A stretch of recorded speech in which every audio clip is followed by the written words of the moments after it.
Good morning, students. Today, my session will be on theory of probability. So, we know what is probability. We'll be using it generally in our day-to-day life. Like we say, probably it may rain today, or it may rain not today, or there is a chance of getting a good yield of crop this year.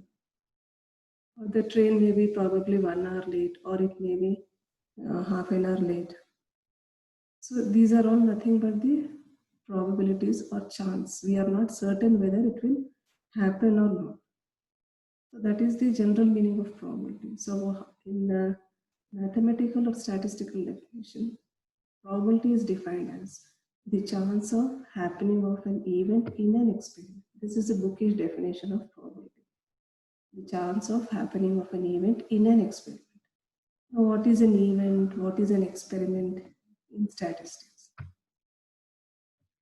So before going to the detailed depth of how to find probabilities, what are the different definitions of probabilities, we should know the basic concepts or terminologies which we'll be using in probability. So in previous slide, as I have told you, probability is the chance of happening of an event in an experiment. So here, what is an experiment? First, we should know what is an experiment. So experiment is an action or it is an operation through which we get a specific outcome. Example, tossing of a coin or measuring the width of a ball. All these are experiments. Then what is a random experiment? The probability theory is dependent completely on this random experiment. What is random experiment? If an experiment is repeated under essential and homogeneous conditions and whose outcome cannot be predicted, but the outcome may be one of the possible outcomes, then it is called as a random experiment. Like example, in throwing of a die, we may get either 1, 2, 3, 4, 5 or 6, but we cannot say whether we get the number 2 or we get the number 6 like that. So that is known as a random experiment. Similar is the case of tossing of 2 coins. Now we have finished defining experiment, random experiment. Then what is this trial? Trial is if you perform a random experiment once, then it is called as a trial. So when I'm tossing a coin, that is a trial. So if I'm tossing a coin once, then that is a trial. Now what is an event? Event is nothing but the outcome of a random experiment is called as an event. So here I have given an example. In rolling of a die, getting an even number is an event, or getting an odd number is an event, or getting multiples of 2 is an event.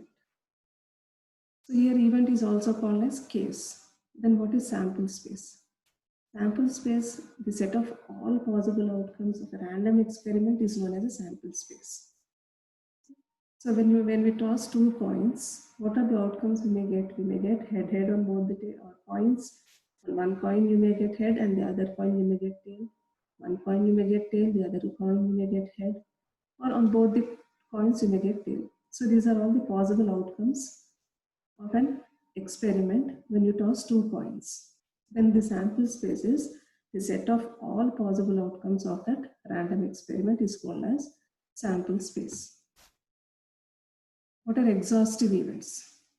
See, in the previous slide I said the set of all possible outcomes of a random experiment is called as sample space. So the outcomes when you write in a set form, then that is called as a sample space. And then how many outcomes are there here? 4 outcomes we have. So exhaustive events is nothing but the total number of possible outcomes of a random experiment. So in rolling of a die, how many total outcomes we have? 6 outcomes. So those are called as 6 exhaustive events. In tossing of a coin, you will have 2 exhaustive events. Okay. Then next we have mutually exclusive events. What are mutually exclusive events? Mutually exclusive is nothing but when you are performing an experiment, you will not get all the results simultaneously. Like when I'm rolling a die, in that first roll itself, I will not get 1, 2, 3, 4, 5 and all 6 outcomes. Or in tossing of a coin, I will not get both head and tail in the same toss. Those are called as mutually exclusive events. So here events are said to be mutually exclusive if the happening of any one event precludes the happening of all other events. In simple words, we can define mutually exclusive events as the events, no two events can occur simultaneously. Those events are called as mutually exclusive events. Then what are equally likely events? Equally likely events means what? There is an equal chance of all the outcomes to occur.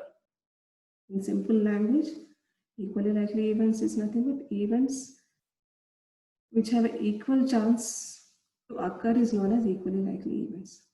The events are said to be equally likely if taking into consideration all relevant evidence. There is no reason to expect one in preference to other.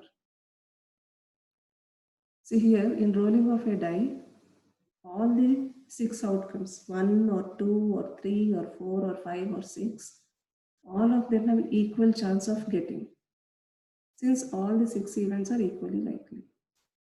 Next is favorable events. What do you mean by favorable events? So the number of outcomes which entail the happening of an event is called as favorable events. See, in drawing a card from a pack of cards, what is the number of favorable cases of drawing an ace? So in pack of 52 cards, the event which we have defined is drawing an ace. So how many number of favorable cases we'll have? In pack of 52 cards, we have 4 aces. So 4 number of cases, favorable cases are 4. So favorable events are the number of outcomes which entail the happening of that event. Then what are independent events? Independent events means false. Events are said to be independent if happening of one event does not affect and is not affected by the happening of the other events. Okay. So here I have again taken an example of a die. When a die is thrown twice, the result of the first throw does not affect and is not affected by the result of the second throw. So getting an outcome in the first throw is independent of getting the outcome in the second throw. Then the events are said to be independent events. Now complementary events. What are complementary events? See, I said favorable events are the events which entail the happening of an event. The non-happening of the event is called as complementary event. So that is what is defined here. Let S be the sample space of a random experiment and E is the happening of an event. Then the non-happening of the event E is called as complementary event and it is denoted by E bar or EC. Now we have different definitions of probability. So first definition is mathematical or classical definition of probability, which is generally used in calculating the probabilities. Now what is this mathematical or classical definition of probability? So suppose I have n exhaustive, mutually exclusive and equally likely events and m of them are favorable outcomes to the happening of an event, then the probability of happening of the event is given by P of E, which is equal to number of favorable outcomes by exhaustive number of outcomes. So here number of favorable outcomes we have taken as m, exhaustive number of outcomes here I have given as n. So P of E is equals to m by n. Now from this definition we get the following conclusions. Now here I said what is m? M is number of favorable outcomes. So which is always greater than or equal to 0. And so here m is greater than or equal to 0 and n is greater than 0. N is exhaustive number of cases, that is always positive, it cannot be 0. So it is only greater than 0. And m should be always greater than or equal to n. Then we get P of E equal P of E greater than or equal to 0. How we get greater than or equal to 0? Because P of E is equals to m by n. Both are greater than or equal to 0. So here this is greater than or equal to 0 and P of E is less than or equal to 1. So here m is greater than or equal to 0, n is greater than 0. It is not equal to, only greater than 0. So here it can take from 0, 1 to so on, and here it can take from 1 to so on. So the common part is 1. So P of E is less than or equal to 1. So it implies what? Probability of an event lies between 0 and 1. So the limit of probability is 0 and 1. Second conclusion is, if the number of favorable events is n, then the number of events which are not favorable are n minus m, because n is total number of exhaustive events minus happening of events will give you non-happening of the events. Now, how to find the probability of non-happening? In the previous slide, we have calculated the probability of happening of the event E, that is P of E. Here we'll calculate the probability of non-happening of the event E, which is denoted by Q. Here in the previous slide, probability of happening of the event is denoted by small p. Here non-happening is denoted by small q. So here small q is equals to probability of E complement, which is equal to n minus m by n. So here when I simplify this, I'll get 1 minus m by n, which is m by n is nothing but small p. So here p plus q is equals to 1. So q is equals to p of E complement, which is equal to 1 minus p of E. Here we are getting 1 minus m by n. M by n is nothing but p of E. It implies what? P of E is equals to 1 minus p of E complement, or p of E plus p of E complement is equals to 1. Then the other conclusion is, probability P of the happening of an event is called as the probability of success. Probability Q of the non-happening of an event is called as probability of failure. And if P of E is equals to 1, then E is called as a certain event. And if P of E is equals to 0, then E is called as an impossible event. Now, what are the limitations of this definition? See, basic condition for mathematical definition is the event should be equally likely and mutually exclusive. So if the various outcomes of the experiment are not equally likely, then we cannot use this definition. Another case is if the exhaustive number of outcomes n is infinite, because m by n you have, if n is infinite or unknown, we cannot find the probability. So these are the two major limitations of this definition. Now we'll try to solve some problems based on this definition.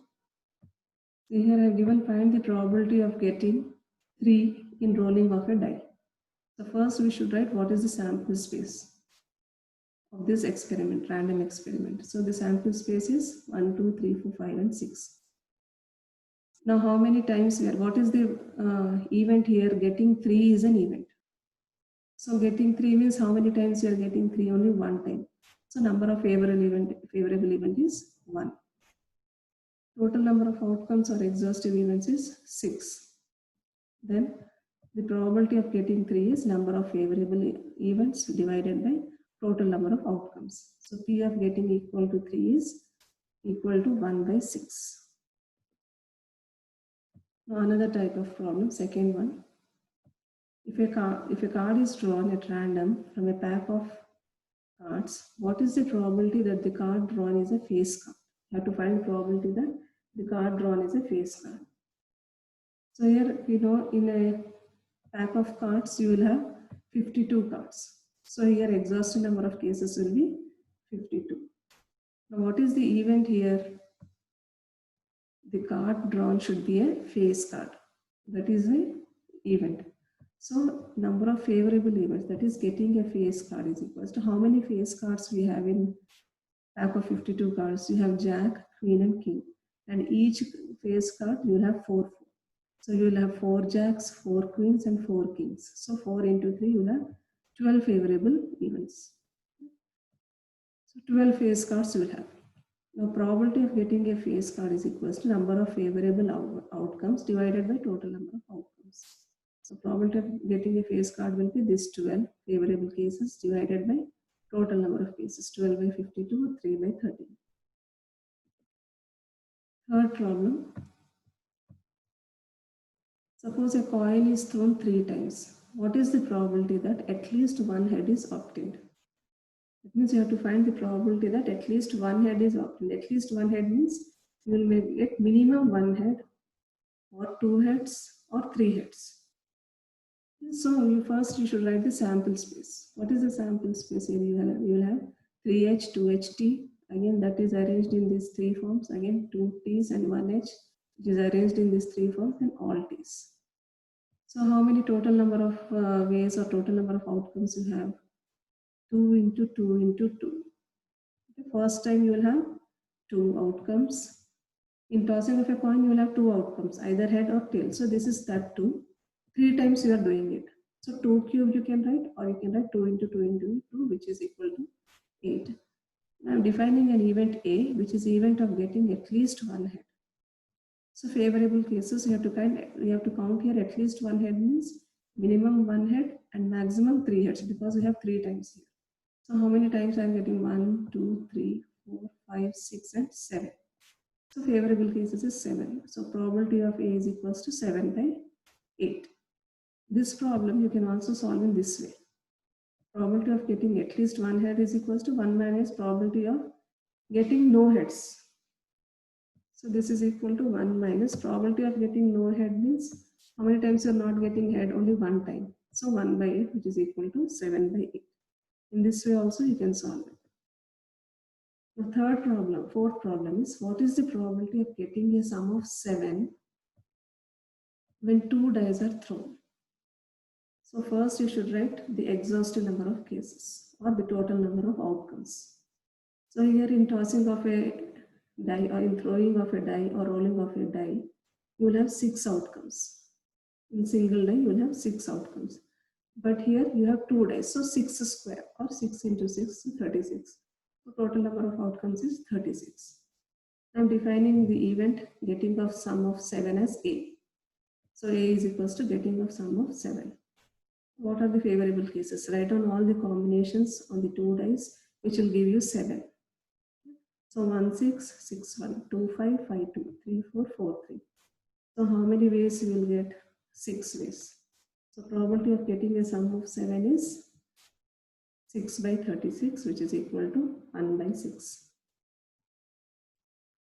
One more problem is, suppose 2 cards are drawn from the pack of 52 cards. Find the probability that both are diamonds or both are kings. It's a little bit tricky. So here 2 cards are drawn from 52 cards. You have to find whether those 2 cards are diamonds or 2 cards are kings. You have to find that probability. So again, first write the exhaustive number of cases, that is total number of ways the 2 cards can be drawn. If it was 1 card, then total number of outcomes will be 52 only. But here you have 2 cards. So in how many ways you can draw 2 cards from a pack of 52 cards? It will be 52C2.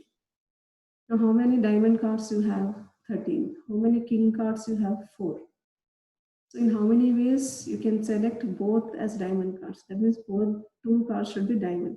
Then that will be 13C2. Or 2 cards should be king. So 4C2. So probability both are diamonds or both are kings is equals to 13C2 plus 4C2 by 52C2. And simplifying this, you will get the probability. Next, we have statistical or empirical definition of probability.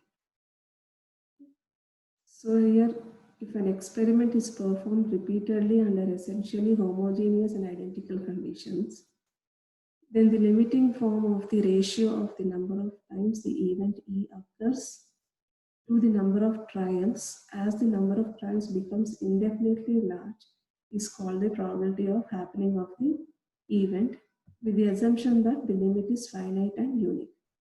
Means what? If you have m as the number of times the event E occurs, or number of happening of the event E is m times you are getting that event, and total number of trials is m, and this experiment is performed repeatedly under essential and homogeneous conditions, then the limiting form of the ratio of this m and n as this number of trials becomes large, is called as probability of happening of the event. That is the statistical definition. So here also we have two limitations of this definition. If an experiment is repeated a large number of times, the experimental conditions may not be identical and homogeneous. In such conditions, we cannot use this definition. If the experimental conditions are not identical or not homogeneous. The other condition is if the limit does not attain a unique value, then also we cannot use this definition. We may not get the probability correctly. So in such cases, in these two conditions, we cannot use this empirical definition of probability. So one of the important definitions of probability is axiomatic definition of probability, which plays a very important role in this theory of probability. Now, what is this axiomatic definition of probability? So a function p defined on the sigma field B is called a sigma field of the probability space SBP.